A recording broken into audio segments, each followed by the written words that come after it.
आपराधिक कानून संशोधन से जुड़े 3 नए बिल पास हो गए। गृह मंत्री अमित शाह ने मंगलवार को यह तीनों बिल लोकसभा में पेश किए थे, जो अब पास हो चुके हैं। गृह मंत्री अमित शाह ने कहा कि ये बिल आपराधिक कानून में सुधार के लिए लाए गए। रोड पर एक्सीडेंट कर अब भागना महंगा पड़ेगा। हादसे के बाद भाग जाने पर 10 साल की सजा होगी।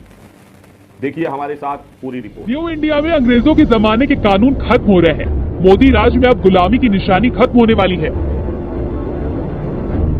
क्योंकि केंद्र सरकार कुछ कानूनों में संशोधन करने जा रही है। इसको लेकर लोकसभा में 3 विधेयक पेश किए हैं, जिसे लोकसभा में पास कर दिया गया। इस दौरान सदन में अमित शाह ने राहुल गांधी पर भी निशाना साधा। उन्होंने कहा, अगर मन इटली का हो तो कानून कभी समझ नहीं आएगा। जो कहते थे कि हम नहीं समझते हैं, मैंने कहा कि अगर मन खुला रखोगे और मन भारतीय रखोगे तो समझ में आ जाएगा। मन अगर इटली का है तो कभी समझ में नहीं आएगा। मन का सवाल होता है, भाषा का सवाल नहीं होता है। मन अगर यहाँ का है तो तुरंत समझ में आ जाता है, मन अगर यहाँ का नहीं है तो कभी समझ में नहीं आएगा। इन 3 विधेयक में एक है इंडियन पेनल कोड, एक है क्रिमिनल प्रोसीजर कोड, तीसरा है इंडियन एविडेंस कोड। बिल के मुताबिक नए कानूनों के तहत कुल 313 बदलाव किए गए हैं।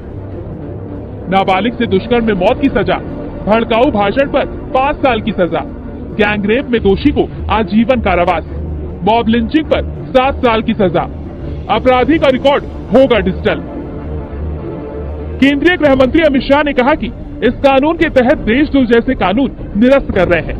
साथ ही कहा कि इस विधेयक के तहत लक्ष्य तय किया है कि दोष सिद्धि की दर को 90% से ज्यादा किया जाए। नए विधेयक में भीड़ की तरफ से पीट कर हत्या करने के मामले से संबंधित नए प्रावधान किए गए हैं। साथ ही नाबालिग से दुष्कर्म जैसे मामलों में मौत की सजा का प्रावधान किया गया है। करीब 150 साल पुराने 3 कानून जो हमारी क्रिमिनल जस्टिस सिस्टम, आपराधिक न्याय प्रणाली को गवर्न करते हैं, वो तीनों कानूनों में पहली बार मोदी जी के नेतृत्व में भारतीयता, भारतीय संविधान और भारत की जनता का चिंता करने वाले बहुत आमूलचूल परिवर्तन लेकर मैं आया हूं। माननीय अध्यक्ष जी, इंडियन पिनल कोड, इसकी जगह जो इंडियन पिनल कोड 1860 में बना, उसका उद्देश्य ही दंड देना था, उसका उद्देश्य न्याय देना नहीं था। उसकी जगह भारतीय न्याय संहिता 2023 इस सदन की मान्यता के बाद पूरे देश में अमल में आई। बिल पास होने के बाद अमित शाह ने साफ कहा कि गुलामी की निशानी से भरे हुए कानूनों को हम हटा रहे हैं। दंड देने वाले नहीं, बल्कि न्याय दिलाने वाले कानून हम ला रहे हैं।